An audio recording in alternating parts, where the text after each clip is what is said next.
صاحب قاب قوسین جد الحسن والحسین سیدنا و مولانا غوثنا و غیاثنا و مغیثنا عیننا و عوننا و عیاننا مطلوبنا و مقصودنا و مسحوبنا ملجانا و مأوانا ابی القاسم محمد بن عبد اللہ وعلی آلہ الطیبین الطاہرین المطہرین والشاہدین المشاہدین الشاکرین والسلام علی اصحابہ الاجمعین اما بعد فاعوذ باللہ من الشیطان الرجیم بسم اللہ الرحمن الرحیم قال اللہ تعالی فی القرآن المجید والفرقان الحمید تلک الایام نداولها بین الناس صدق اللہ العظیم وبلغنا رسولہ النبی الکریم الرؤوف الرحیم ان اللہ وملائکتہ یصلون علی النبی یا ایھا الذین آمنوا صلوا علیہ وسلموا تسلیما. درود سے پڑھ لیجیے. السلام علیکم یا سیدی یا رسول اللہ، السلام علیکم وعلی آلک یا سیدی یا رحمت اللہ. اللہ جل مجدہ کی بے حد حمد و ثنا اور حضور علیہ الصلوۃ والسلام کی ذات بابرکات پر ہدیہ درود و سلام کے بعد اللہ جل مجدہ سے یہ دعا دیا جاتا ہے. میرے عزیز دوست بھائی، کبھی آپ نے غور کیا کہ زندگی ایک نہج پر کیوں نہیں؟ ہماری زندگی میں جو غم کیوں آتے ہیں؟ ہماری زندگی صرف خوشیوں سے میسر کیوں نہیں؟ کیسا ہی اچھا ہوتا کہ زندگی میں غم نہ ہوتے، دکھ نہ ہوتا، کوئی درد نہ ہوتا، کوئی تکلیف نہ ہوتی، پوری زندگی ہنسی خوشی گزار دیتے. ایسا کیوں ہے؟ کیوں ہماری زندگی میں نشیب و فراز ہے؟ کیوں ایک ہی معاملہ ہماری زندگی کے ساتھ کیوں نہیں چلتا؟ تو میرے عزیز دوست بھائی بیٹے، اصل بات کچھ اور ہے. اللہ جل مجدہ جو اس کائنات کا خالق و مالک و مختار ہے، جس نے اس کائنات کو بنایا بھی خوب، اسے سجایا بھی خوب اور پھر نظام کائنات کو چلایا بھی خوب. میرے خالق و مالک و مختار نے بے شمار مخلوقات میں سے اس حضرت انسان کو اعزازات دیے ہیں. اپنی نیابت کا تاج اس انسان کے سر پر سجایا. بے شمار نعمتیں ہیں اور اللہ رب العزت اپنے اس بندے کو کبھی کچھ دے کر آزماتا ہے اور کبھی کچھ لے کر آزماتا ہے. کسی کو تخت و تاج و حکومت دے کر آزمایا جاتا ہے، کسی سے یہ تخت و تاج و حکومت لے کر آزماتا ہے، کسی کو حسن اور جوانی عطا کر کے آزماتا ہے، کسی سے یہ نعمت واپس لے کر آزماتا ہے. کیوں آزماتا ہے؟ دراصل اللہ جل مجدہ اپنے بندوں کو اس لیے آزماتا ہے کہ میرے بندے، تمہیں میں نے بے شمار نعمتیں دی ہیں، تمہیں عقل، شعور، فہم و فراست و ادراک کی تمام منزلیں عطا کر دی ہیں، تمہارے سر پر اپنی نیابت کا تاج سجایا، تمہیں بے شمار نعمتیں ہیں تمہارے پاس. اور اللہ رب العزت پھر آزماتا ہے، کبھی نعمت دے کر آزماتا ہے. جب نعمت بندے کے پاس ہے تو رب یہ دیکھتا ہے کہ اب یہ میرا بندہ میرا شکر کرتا ہے یا نہیں. اپنا سر شکر کے طور پر سجدے میں رکھتا ہے یا نہیں. انہی نعمتوں میں سے کوئی نعمت واپس لیتا ہے اور پھر آزماتا ہے کہ اب میرا یہ بندہ صبر کرتا ہے یا نہیں۔ یہ زندگی اسلام کے اصول اور قاعدے کے مطابق صبر اور شکر کے درمیان گزاری جاتی ہے۔ زندگی شکوے شکایات کا نام نہیں ہے۔ ایسا نہیں ہے کہ ذرا سی تکلیف ہو گئی، زبان پر شکوہ اور شکایات کی ایک گردان جلو جاری ہو گئی، کبھی طور پر نہیں۔ اللہ رب العزت عطا کرتا ہے، پھر آزماتا ہے، اور کبھی واپس لیتا ہے، پھر آزماتا ہے۔ اور اس مختصر ترین زندگی میں ہم بڑی محبتیں پالتے ہیں، بڑی محبتیں ہیں، دوستوں کے ساتھ پیار ہے، بڑی محبت ہے، عزیز رشتہ داروں کے ساتھ محبت ہے، پیار ہے، یہ بڑے بڑے رشتے پالتے ہیں۔ میرے عزیز دوست بھائی بیٹے، یقینی طور پر جن کے ساتھ پیار ہوتا ہے تو وہ ساتھ دیتے ہیں، نبھاتے بھی ہیں، مگر ایک مرحلہ ایسا آتا ہے، ایک مرحلہ ایسا آتا ہے کہ وہی عزیز دوست بھائی بیٹے جن پر مان ہوتا ہے، جن پر راز ہوتا ہے، ہلکی سی تکلیف ہوئی تو آواز دی تو بھائی بھاگا چلا آیا، ہلکی سی تکلیف ہوئی بیٹے نے پکار کی تو باپ چھاؤں بن گیا، بوڑھے باپ نے پکارا ہے تو جوان گھڑیوں جیسے بیٹے دوڑے چلے آتے ہیں۔ مگر زندگی کے خاص مراحل میں ایک مرحلہ ہوتا ہے کہ جب روح پرواز کرتی ہے، اس وقت رونے والے روتے بھی ہیں، دکھ محسوس کرنے والے دکھ محسوس کرتے ہیں، مگر میرے عزیز دوست یہ مرحلہ وہ ہے جڑے کہندے سی مراں گے نال تیرے، اج انہاں بھی بازیاں ہاریاں نے، جڑے ترس دے دید نو دنے راتی، اج انہاں بھی باریاں ماریاں نے، محمد بوٹیا جھوٹا ہی جگ سارا، کملی والے دیا سچیاں یاریاں نے۔ بڑے رشتے پالتے ہیں، بڑی محبتیں پالتے ہیں، مگر اللہ کی قسم جو سب سے مضبوط رشتہ اور محبت کا رشتہ ہے وہ مصطفیٰ کی ذات کے ساتھ ہے۔ اگر تو محبت کا معیار ہم حسن رکھیں کہ کوئی حسین ہو اس کے ساتھ ہم محبت رکھیں، کسی حسین کو محبوب بنائیں، تو اللہ کی قسم اس پوری کائنات میں مصطفیٰ سے زیادہ کوئی حسین نہیں ہے۔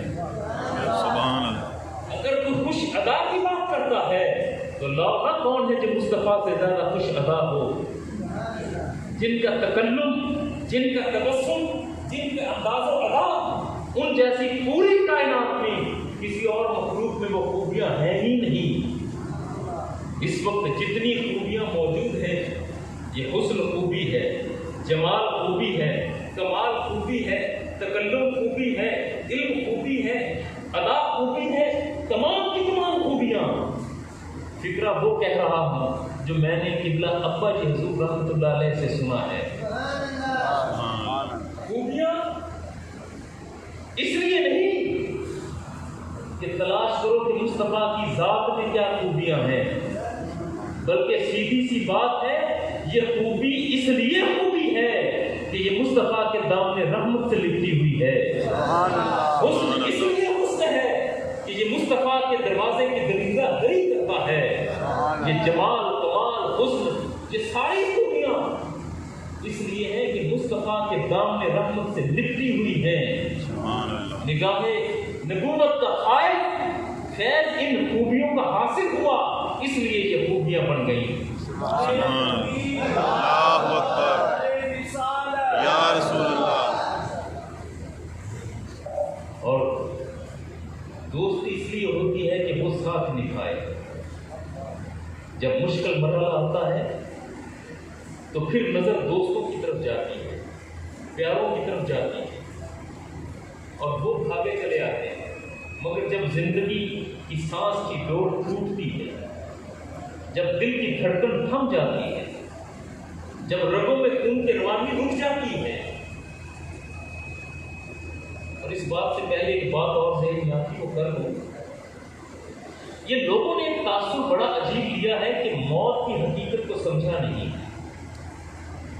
موت فنا ہونے کا نام نہیں ہے, مٹ جانے کا نام نہیں ہے, موت بکھر جانے کا نام نہیں ہے, تعبیر ہونے کا نام موت نہیں ہے.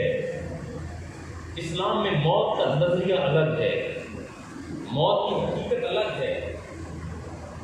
اسلام کا نظریہ اگر بیان کرنا چاہوں تو بڑے مختصر انداز میں اس حقیقت کو مسئلے میں بیان کیا گیا. کیوں بلال ذوق شد ہم کیوں ہلال, رنگے مرد افتاد پر ہوئے بلال. کہ جب حضرت بلال حبشی رضی اللہ تعالیٰ عنہ کا وقت وصال قریب آیا, صحابی رسول ہیں, مؤذن ہیں, مگر جب سانس کی ڈور ٹوٹنے لگی, سانس اکھڑنے لگی, دل کی دھڑکن بے ترتیب ہوئی, رگوں میں خون کی روانی جمنے لگی, تو آپ کے چہرے کا رنگ بدلا. آپ کی اہلیہ ام جمیلہ یہ سارا منظر دیکھ رہی تھی کہ شوہر ہے, اس کے چہرے پر تبدیلی آ رہی ہے, تغیر آ رہا ہے. تو ام جمیلہ نے رونا شروع کر دیا. روتے ہوئے کہتی ہیں, اے بلال, تجھ پر تو موت کے مراحل قریب آ گئے, تیری تو سانس اکھڑنے کو ہے, تیرے دل کی دھڑکن معدوم ہونے کو ہے, تو تو موت کی وادی میں گم ہونے والا ہے. تو اگر مر گیا تو تیری طرح ہمارے ناز اور نخرے کون اٹھائے گا, ہمارے ساتھ پیار کون کرے گا. تو نہ جانے موت کی کن وادیوں میں گم ہو جائے. جب یہ آواز حضرت بلال حبشی رضی اللہ تعالیٰ عنہ کے کانوں میں آئی تو بلال حبشی رضی اللہ تعالیٰ عنہ اٹھ کر بیٹھ جاتے ہیں, پوری طاقت کے ساتھ اٹھے اور جلالت سے فرماتے ہیں, اے ام جمیلہ, کیا تو نے رسول اللہ صلی اللہ علیہ وآلہ وسلم کی حدیث سنی نہیں؟ آپ نے فرمایا ہے, الموت جسر یوصل الحبیب الی الحبیب. مصطفیٰ نے یہ فرمایا ہے کہ موت ایک پل ہے جو ایک دوست کو دوسرے دوست سے ملا دیتا ہے. سبحان اللہ. اے ام جمیلہ, میں موت کے پل سے گزرنے والا ہوں, اپنے دوست سے ملوں گا, اور اللہ کی قسم میں نے ساری زندگی وفا کی ہے تو مصطفیٰ سے کی ہے, محبت رکھی ہے تو مصطفیٰ سے رکھی ہے, محبوب رکھا ہے تو مصطفیٰ کو محبوب رکھا ہے. موت کے پل سے گزروں گا تو سیدھا مصطفیٰ کے دامن رکھ کی جگہ پاؤں گا. اگر تو محبت کرنی ہے, کسی ہنسی سے کرنی ہے, محجبی سے کرنی ہے, کسی علم والے سے کرنی ہے, تو محبت کی تمام شکلوں پر جو ذات پوری اترتی ہے تو وہ تو مصطفیٰ کی ذات مبارکہ ہے.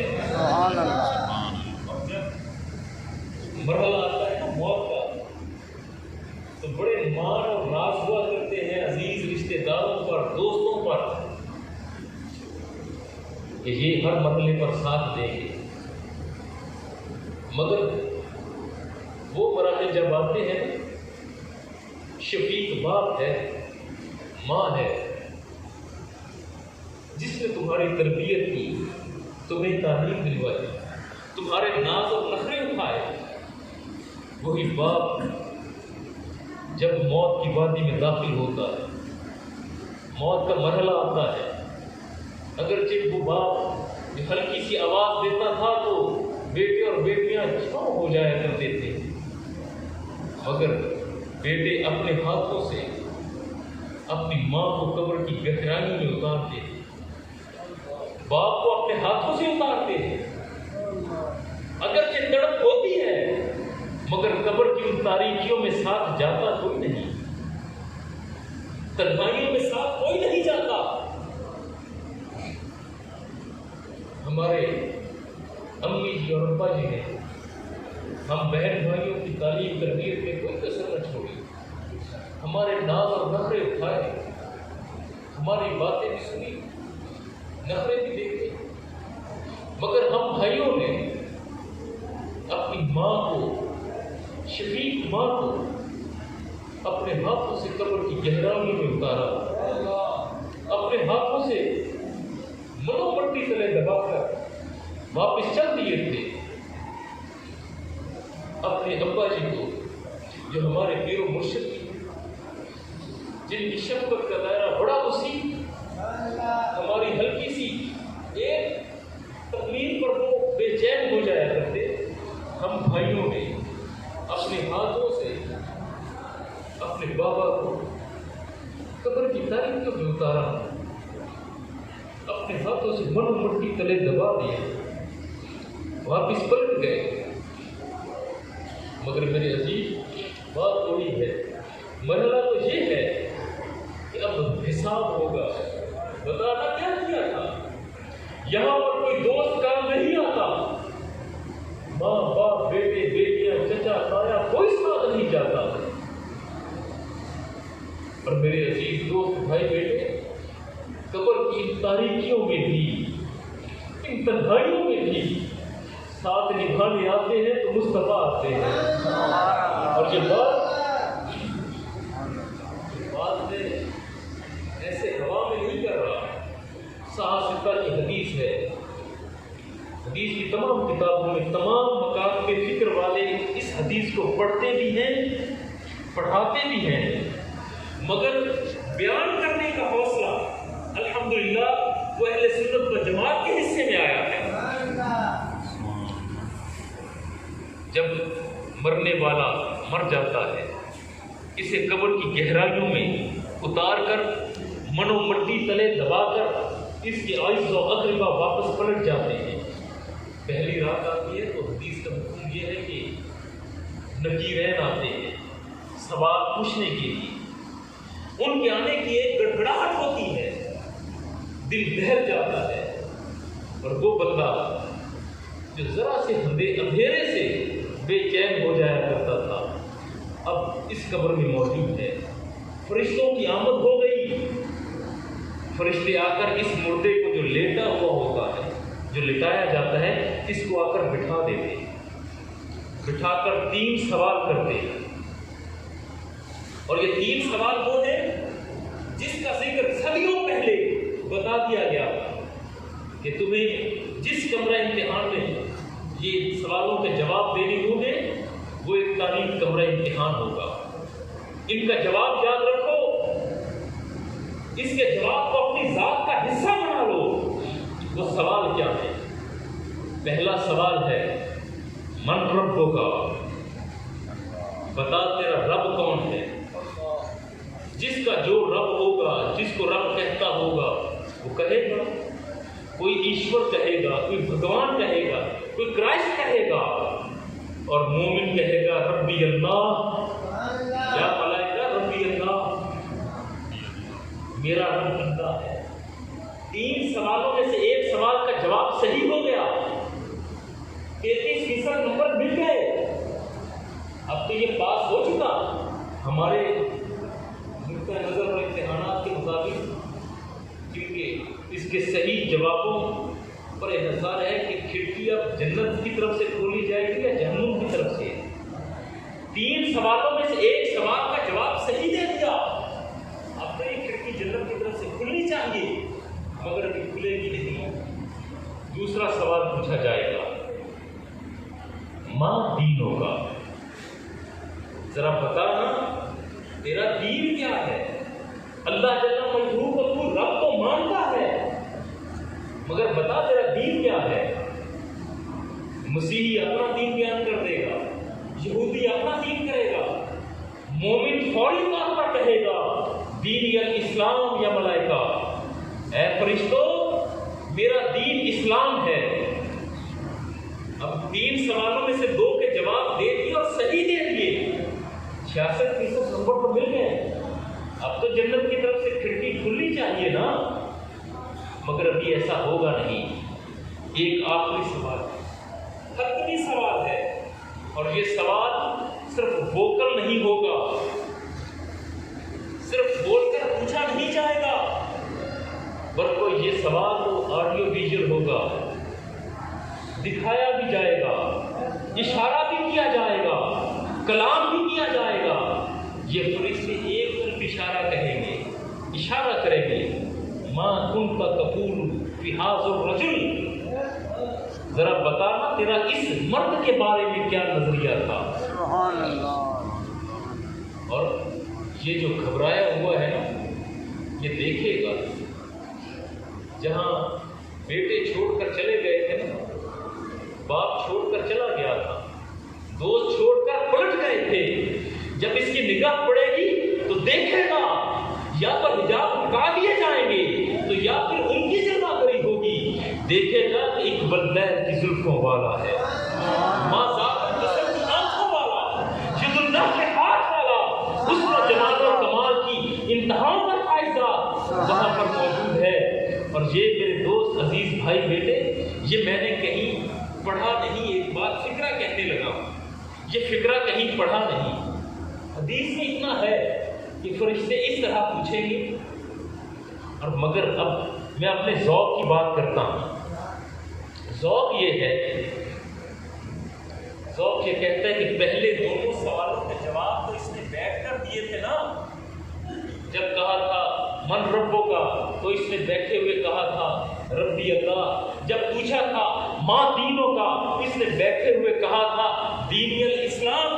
مگر میرا ذوق یہ کہتا ہے، میرا ایمان یہ کہتا ہے، میری سوچ یہ کہتی ہے کہ جب مومن چہرے مصطفیٰ کو دیکھے گا تو اب یہاں پر وہ بیٹھ کر جواب نہیں دے گا، یقیناً اپنی قبر میں کھڑا ہو جائے گا، پہلے تو ہاتھ باندھ کر بارگاہ مصطفیٰ میں صلاۃ والسلام کا نذرانہ پیش کرے گا، پھر فرشتوں سے کہے گا اے ملائکہ یہی تو وہ ہیں جن کے لیے ساری زندگی بے چین و بے قرار رہا ہوں، مچلتا رہا ہوں، بلکتا رہا ہوں کہ کسی طرح ایک جھلک جمال مصطفیٰ کی پاکی۔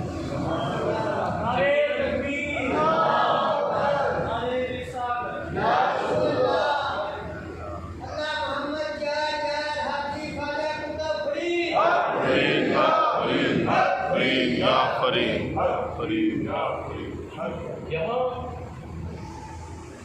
پیار کی بات آتی ہے تو آپ میں ہم سب بڑے خوش نصیب ہیں کہ ہم مصطفیٰ کی امتی ہیں۔ ہم پر تو لازم ہے نا، ایمان کا خاصہ یہ ہے کہ رسول اللہ سے محبت کی جائے اور اس قدر کی جائے کہ ویسی محبت کسی اور کے ساتھ ہو ہی نہ، اس یہ انداز ہو۔